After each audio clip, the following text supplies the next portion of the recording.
A Philips foi uma empresa muito importante na parte de áudio e vídeo.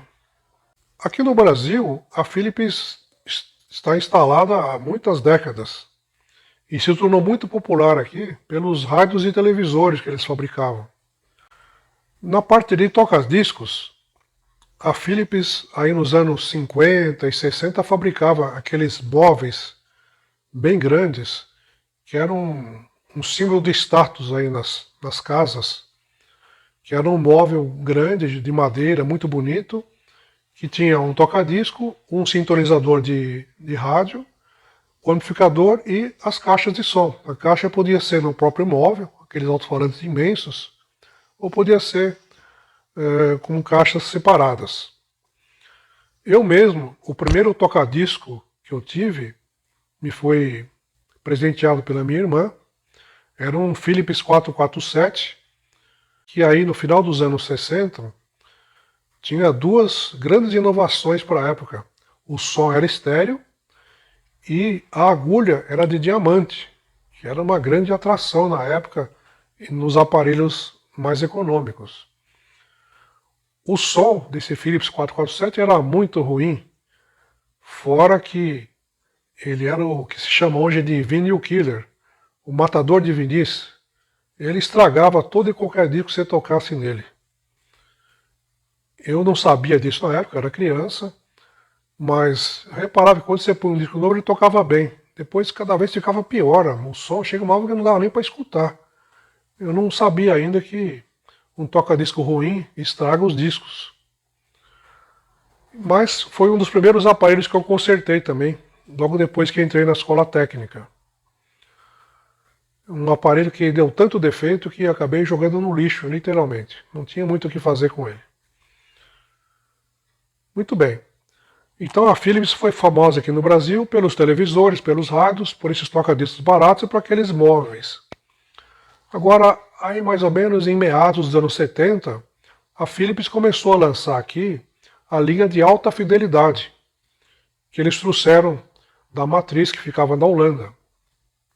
Então eles lançaram muitos modelos de receivers, de caixas de som, de toca-discos, gravadores, e vinham nos mais diversos formatos. Eu vi alguns modelos que eram conjugados, outros eram da linha modular. Os aparelhos em si eram bons, mas eles padeciam de vamos dizer assim, de uma qualidade ou de uma particularidade que eu pessoalmente não gostava e continuo não gostando. Que é o seguinte, a engenharia europeia de maneira geral, mas principalmente falando da Philips, eles tinham o costume de inventar coisas, de reinventar coisas. Talvez até porque eles estavam em busca de algumas patentes, ou não queriam utilizar patentes de outros fabricantes. Mas todo o produto que era da Philips era difícil de mexer. Muitas peças especiais que você não encontrava em lugar nenhum. E vamos lembrar que estamos falando dos anos 70, que não tinha internet. Então você pegar um aparelho complexo como eram os Philips, sem pelo menos o esquema, é a mesma coisa que você dirigir um carro à noite sem farol. Você não sabe onde você está mexendo. Quem morava nos grandes centros tinha facilidade de ir nas lojas chamadas esquematecas. Aqui em São Paulo, por exemplo, a esquemateca da Vitória, que ficava ali na região da Santa Ifigênia, era muito famosa. Eles atendiam o Brasil inteiro pelo correio. Então você escrevia uma carta para eles pedindo um esquema, eles mandavam uma carta de volta dizendo o preço, daí a pessoa pagava e eles mandavam pelo correio. Quem morava em São Paulo, como é o meu caso, não era tão difícil. Você ia até a Esbrel, que se chamava, ali na Rua Vitória, e comprava o esquema e ia guardando os esquemas, porque se aparecesse um outro aparelho igual, você tinha o material em mãos. Mas isso ajudava, mas também não resolvia, porque muitas peças você não encontrava para comprar. Então eu, particularmente, nunca fui muito fã de consertar aparelhos da Philips. Eu estou contando essa história toda para chegar no GA209 que eu vou mostrar nesse vídeo. Eu vou contar resumidamente aqui qual foi a história desse aparelho aqui conosco. Esse tocadisco foi trazido por um cliente com vários problemas. O aparelho em si estava funcionando, mas muitos problemas de mau contato, ruídos durante a operação dele, um canal não funcionava, depois ficamos descobrindo que era mau contato no shell. E o principal problema, num aparelho que é automatizado como esse, o lift do braço não funcionava. Então quando você punha o aparelho no automático, ele fazia todo o procedimento, mas o braço não levantava para se movimentar até o disco.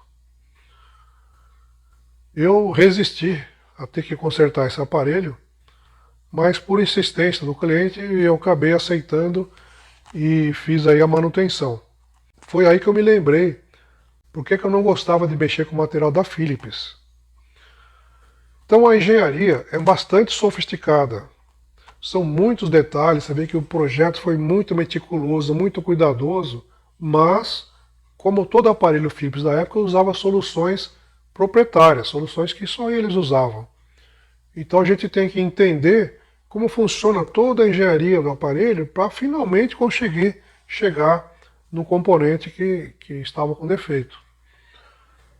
No caso do lift, propriamente dito, em vez de usar uma solução simples, como depois os Agarrar, a BSR e os fabricantes japoneses criaram, que é uma alavanquinha ligada num êmbolo hidráulico que você levanta, ele abaixa e sobe o braço. No caso desse tocadisco, não. Existia todo um sistema eletrônico e um cabo de aço que corria por dentro de uma canaleta e acionada por um solenoide fazia com que o braço levantasse e descesse. Então é um negócio bastante sofisticado para resolver uma coisa que é relativamente simples. Como você pode ver em qualquer tocadisco Garrar, da época mesmo. Os maus contatos era fruto do tempo mesmo, porque muitos anos de fabricação, aos poucos os contatos vão oxidando mesmo. O próprio cabo de ligação que vai para o amplificador, o fio estava bem oxidado, teve que ser substituído. E eu vou mostrar como funciona o aparelho, vocês vão ver que ele é bem sofisticado mesmo, ele é totalmente automático. Até o tamanho do disco ele detecta automaticamente e quando você põe para tocar ele já vai direitinho no lugar, você não precisa mudar manualmente.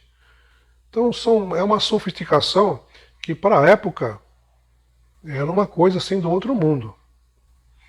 Eu vou mostrar então o funcionamento desse aparelho, depois eu vou mostrar como ele é por dentro e no final do vídeo eu vou fazer algumas considerações sobre esse aparelho. Esse aparelho foi lançado em 1975. Esse modelo especificamente deve ter sido de 76, 77. Para apresentar esse aparelho, eu estou usando todos os equipamentos aqui dos anos 70 também. Eu tenho aqui um receiver CCE Kenwood de 1973. Em cima eu tenho um tape deck Evadim e tenho aqui duas caixas fantásticas da Gradiente Mini 10 com a telinha original, tudo em ordem, caixa totalmente restaurada, alto-falantes originais. Então é um conjuntinho que eu vou mostrar aqui esse toca-discos. Como funciona esse toca-disco? Ele é totalmente automático. Ele tem sensores no prato que detectam se existe disco, qual é o tamanho do disco, e automaticamente ele começa a tocar. Aqui você tem a indicação se ele está em modo automático ou modo manual. O que muda do modo automático e manual é você mexer nessa tampinha aqui. Quando você mexe aqui, automaticamente ele mostra ali, manual. Aqui ele tem um controle de lift, aqui levanta, aqui abaixa. Abaixa a agulha. Quando você aperta aqui, ele acende a manuzinha e o braço levanta.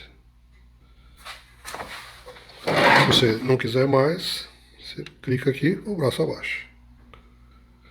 Aqui ele tem os controles de reprodução. Aqui você tem a tecla Stop, para parar a reprodução. Aqui ele vai girar em 33 RPM, 45 RPM. Aqui tem um ajuste fino da velocidade para 33 ou 45. E aqui o ajuste de anti-skating. Então ele trabalha tanto com agulha elíptica quanto com agulha cônica. Aqui ele vai indicar a velocidade que ele está rodando. E aqui é o modo, se é manual ou automático. Vamos pegar aqui um disco e colocar para ver em funcionamento. Então quando eu coloco um disco nele, ele já, com os sensores que ele tem no prato, ele já sabe que disco que é esse. Então a partir do momento que eu mover essa tampinha para cá, ele vai entender. Estou em modo automático. E vai começar o procedimento.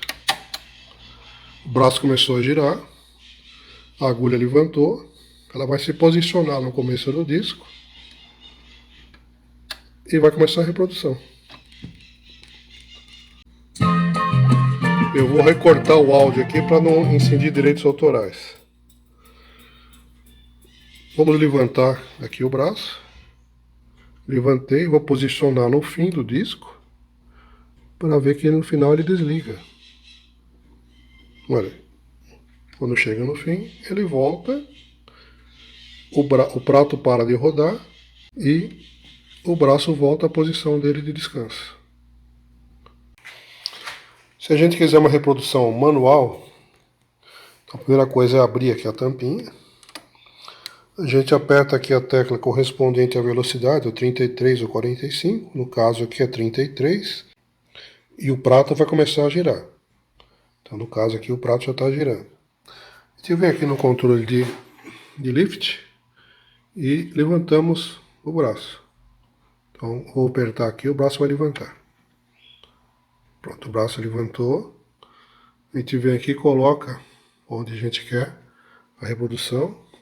E a gente vai apertar aqui a tecla para abaixar o braço. Repare que ele abaixa suavemente. Tá abaixando. Pronto, já está tocando. Eu vou suspender aqui por causa dos direitos autorais. Quando a gente não quer mais reproduzir, quer interromper, é só apertar aqui a tecla Stop. O braço vai voltar para o descanso e vai desligar o prato. Apertei a tecla, o braço retorna e encerrou a reprodução.